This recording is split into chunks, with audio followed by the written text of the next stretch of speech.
ことで、このジュノー逆行期間中に今言ったようなパターンで嫉妬が湧いた時にインスピレーションに変えるということを徹底的に集中してやってみてください。めっちゃ波動が上がります。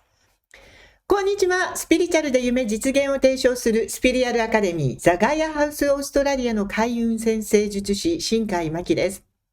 さて、今日は新時代先生術の天体の解説動画です。そして今日のテーマは小惑星ジュノーです。リクエストがあったのでこの動画を上げることにいたしました。実は風の時代に突入した現代において願望実現力を高めるにあたりかなり重要な役割を担うのが小惑星ジュノーです。そしてちょうど今この動画を撮っているのは2026年ですが、今年6月の6日から9月の17日まで小惑星ジュノーが逆行します。実はこの期間、願望実現体質に変容できるチャンスタイムです。ということで今日は新時代先生術における小惑星ジュノーの意味とこの逆行中にどんなことを意識すればいいのかお話ししますので最後までご覧ください。ではまずジュノーについての復習です。1804年に発見された小惑星です。公転周期が 4.36 年、直径 240km です。公転周期が 4.36 年ということは火星よりも外側、そして木星よりも内側の場所にいるということになります。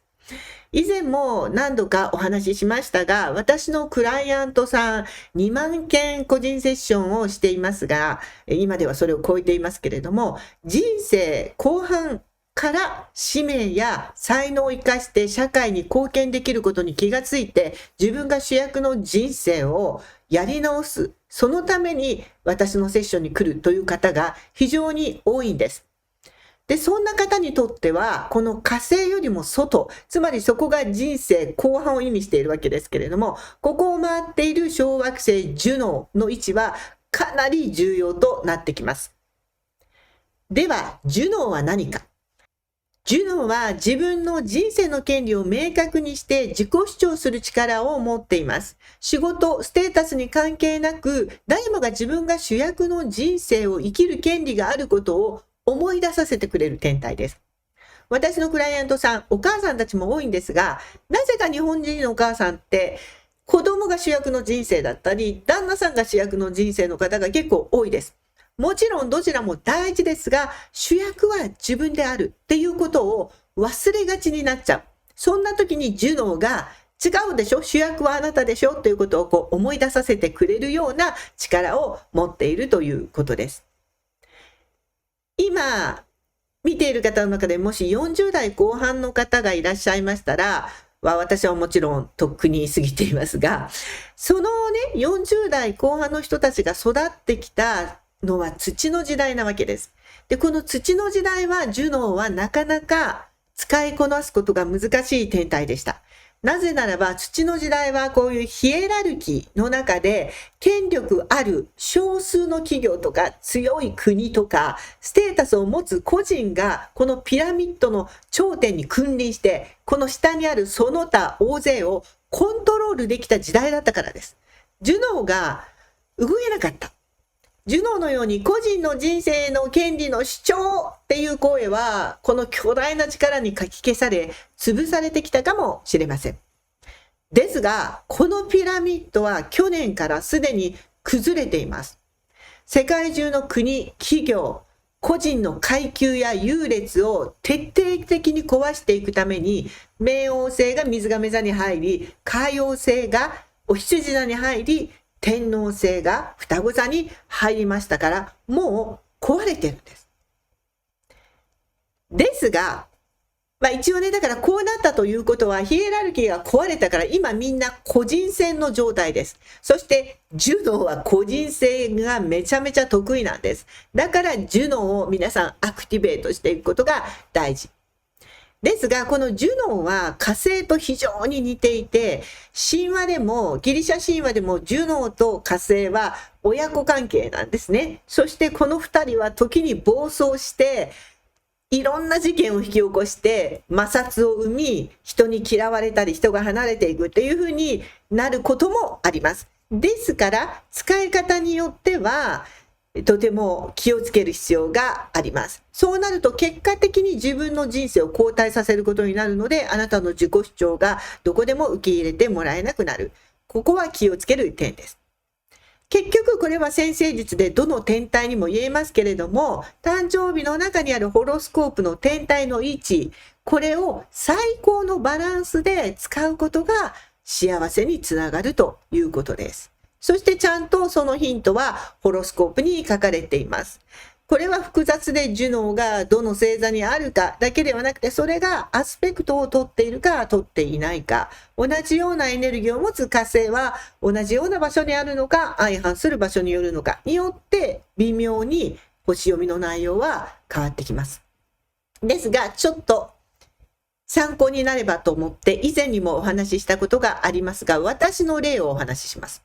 例えば私の場合はジュノーがディセンダントというパートナーシップに関係する場所にぴったりとくっついていたんですね。そして水亀座でした。で、しかも海王星とスクエアをしていて、太陽とドラゴンヘッドとトラインをしていて、冥王星とクイーンカンクスだったんです。で、これは私の著書でもこの中の動画でもノートの記事でも何度か私の人生について書いてきてるんですが、興味がある方は読んでいただくと分かりますが、私はオーストラリアで結婚した時からこれまで向き合う必要のなかったお金の課題に向き合うことになったんですね。それまではお金に困ることはなかったんですが、結婚した旦那さんが借金を抱えていたんです。で、同時に結婚して子供ができたということによって、私は独身の時にはプラダとかフェラガモとかイタリアブランドのバイヤーとしてヨーロッパを駆け回るキャリア組だったんです。で、そういう人生も手放さなきゃいけなくなったわけです。まさに海王星のスクエアを経験したということです。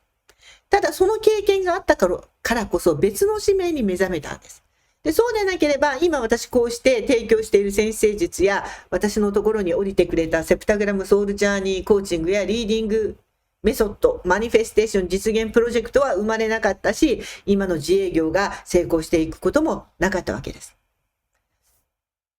その結婚して借金を抱えて今までのキャリアをできなくなって何とかしなきゃいけない。この絶対絶命の時に冥王星のクイーンカンクスの違和感っていうのを察知しました。そして水亀座のジュノーらしく180度マインドを切り替えて、じゃあ私は今までのキャリアとは全く別の形で私の人生を主張する、権利を主張する道、ここに振り切るということを決断しました。そしてそれが私の太陽とドラゴンヘッドの先ほど言ったアスペクト。つまり私の今世の使命と最も喜びにあふれる生き方をアンロックすることになったんです。今までやったこともなかった占星術、カラーセラピー、タロットリーディングの世界に飛び込んだんですね。でもそれが本当は魂が求めていることだった。もし借金を抱えていなければ、もし私が子供を産んでいなければそのままの人生が続いていたと思います。こういう出会いはなかったわけですね。だから長男がまだ小さかった頃だったので、オーラソーマの資格取得クラスも受講しようと思いました。そのためにイギリスに行かなきゃいけなかった。海外への航空券を買ったのもこの時ですが、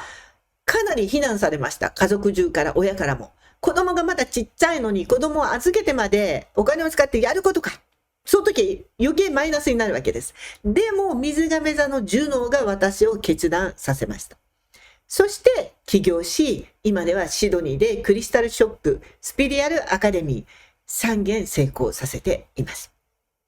もちろん借金もすべて返し、自分の家も購入しました。全部ジュノーのおかげなんです。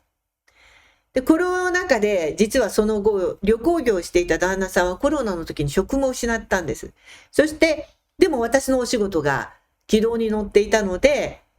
数倍忙しくなっていて、そこを手伝ってもらうことによって家族を救うこともできました。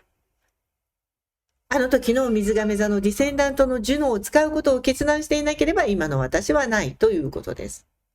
ただし、アンロックをした後に暴走を始めると自意識過剰になって過信をすることでパートナーシップへの感謝を忘れてしまったりすると今度は壊してしまう大事な家族をっていう風に行く可能性もあります。ですからやっぱりいただいているものがいっぱいあるわけでそこに感謝をしつつジュノーを解放するということが重要です。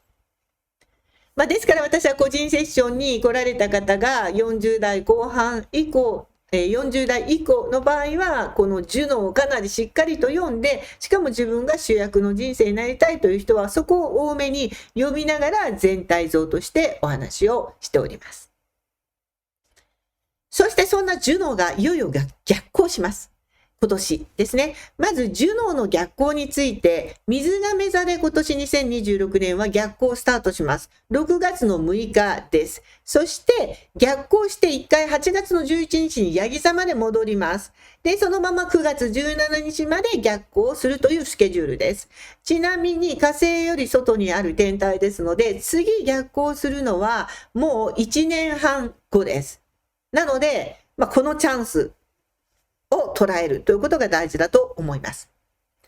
ジュノーはパートナーシップや権利、長期的なコミットメントの天体であるだけではなくて、嫉妬、怒り、片思いなど人間関係における深い愛のテーマであり、波動を低くする可能性もあるテーマを担当しています。このエリアで逆行するということで、今言ったキーワードの見直しが必須となります。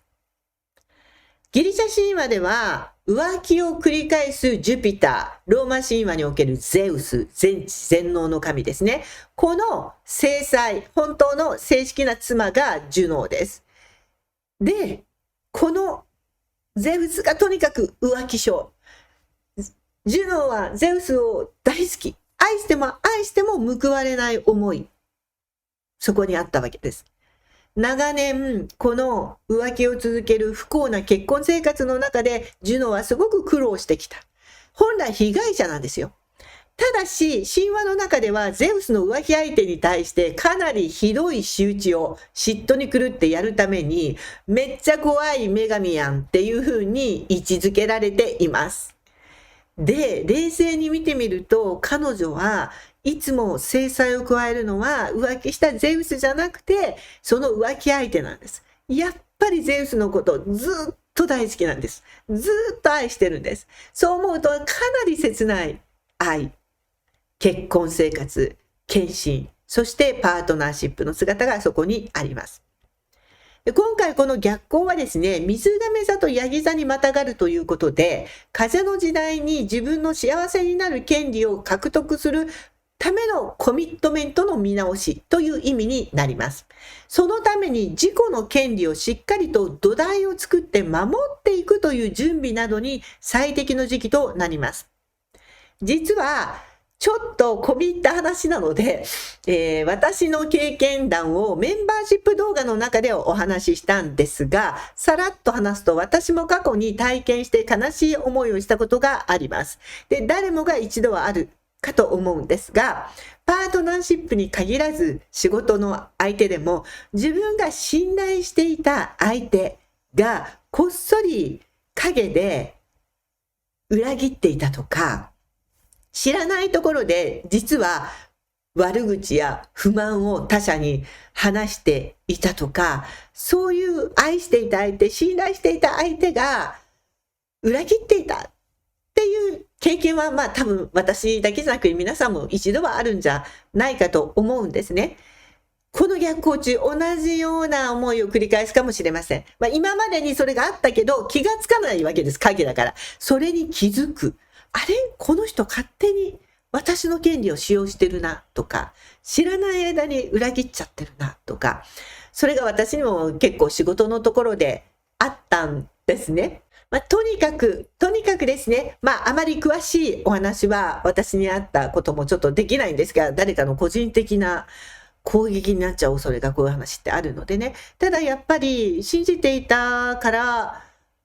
やったことが知らない間にうまく利用されていたり、こっそり権利を使われていたりというようなこと、あるいはやっぱり普通に恋愛で浮気をされていたとか、皆さん裏切られた経験というのはあるかもしれませんが、この逆行中は、それはやっぱりあなたが本当に愛してくれる人、信頼してできる仲間は誰かっていうことを見直すために気づかせてくれる。もうこの人じゃないよねっていう気づきになるかもしれない。傷はうずくかもしれないけれども、あるいはもう裏切られないようにもうちょっとちゃんと権利を守るように自分自身でも努力しなさいよっていうことになるかもしれません。そういう今後裏切りなどを合わないように、傷つかないように自分自身で人生や権利の見直しをしていく期間と捉えた方がいいですね。そして人間関係に関しては特に裏切らない相手は誰なのか見極めていくということも大事です。で、もちろんパートナーシップは受動の担当なので、わかりやすく恋愛関係でパートナーのいる方とか、結婚されている方、それからビジネス、パートナーシップのような感じでやっている方、私もかなりそうなんですが、自分の作った講座を、お客様、クライアントさんにお願いして提供してもらっているとかいう流れになってるんですが、その権利がちゃんと守られているかどうか確認が余儀なくされるような出来事が多く起こりますよということです。それからジュノーは裏切りに対して深い傷を浮かび上がらせる天体です。例えば今言ったように信じていたパートナーが陰で裏切っていたことを知ったとき、そこに信頼や愛があったからこそ傷は深いものになります。そのマイナスな何なのっていう悲しいエネルギーも関係しています。そしてまたもう一つは嫉妬の感情と向き合うという必要も出てくると思われます。で、実は私のライフワークであるガイアハウス開発の願望実現メソッド、風の時代のコーチング講座と呼ばれているこのシンボルを使ったセプタグラムソウルジャーニーコーチング講座、日本でもちゃんとレジスターされている、講座です。それからマニフェステーション実現プロジェクト、2つの2大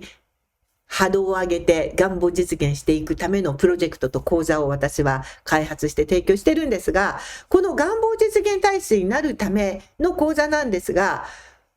ここでは願望実現体制になるためには願望実現したあの瞬間のすごく高揚した状態、推しのチケットが当たったとか、わーなんか通った大学に通ったとかいう時にわーっと高揚したあの瞬間ありますよね。あれが願望を実現した瞬間の周波数なんです。非常に高いですよね。と同じぐらいの自分が高い波動の状態に保っていないとそれはやってこないです。そうなったらそうなるじゃなくて、先に波動を高めておくと、その高い波動に合った現実がやってくるので、波動を高めておきましょう。それにすればどうすれば波動が高まるかということをプロジェクトでお伝えしたり、テクニックをお話ししている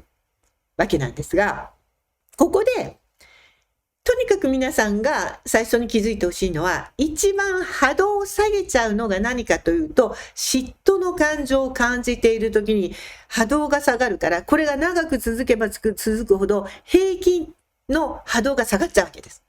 でも嫉妬っていうのは私も毎日のようにパッとあります。誰かが何かに対してこう自然の嫉妬を湧くじゃないですか。大好きな人が他の人とデートしてる、嫉妬する。誰でもあります。これ一時的な嫉妬の感情であれば問題ないので皆さん安心してください。ただそれを持続させて、なんじゃこいつ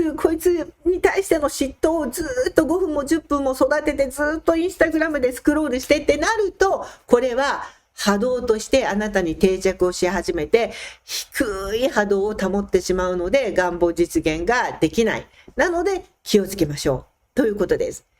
で、じゃあどうすればいいのかっていうことなんですが、嫉妬している自分を感じたらすぐに気づきとアイデアへエネルギーを変換してください。こことは、トレーニングをしていくとよりできるようになるんですが、ぜひ今日1個おお話しするのでやってみてほしいんですが、例えば友達が自分と同じ自営業を始めて大盛況している投稿がインスタに上がってくると、ほとんどの人がムラムラっと嫉妬が、私と同じ仕事じゃん。彼女がいっぱい集客できてるじゃん。ということで嫉妬が一瞬湧くと思うんです。でも、そこでパッとマインドをインスピレーションモードに変換してほしいんです。最初はトレーニングが必要ですが、無理やりですけど、やっていると自然にできるようになるので、この場合は、やっぱりこの業界求められてるんじゃん。私と同業者が成功している。ラッキー。あの子が成功してるってことは私も同じぐらい努力してるんだから、次は私の番だわ。ワクワクしてきたぐらい。できればかなり上級です。これ最初無理やりでいい。でもやってるうちにそうなります。友達が素敵なレストランで楽しい会合を開いている。私呼ばれてない。嫉妬じゃなくて、いいレストランあるな。よかった。紹介してもらえた。次は私友達誘ってこのレストランに行こう。に変えれれば、ぐっと波動が上がります。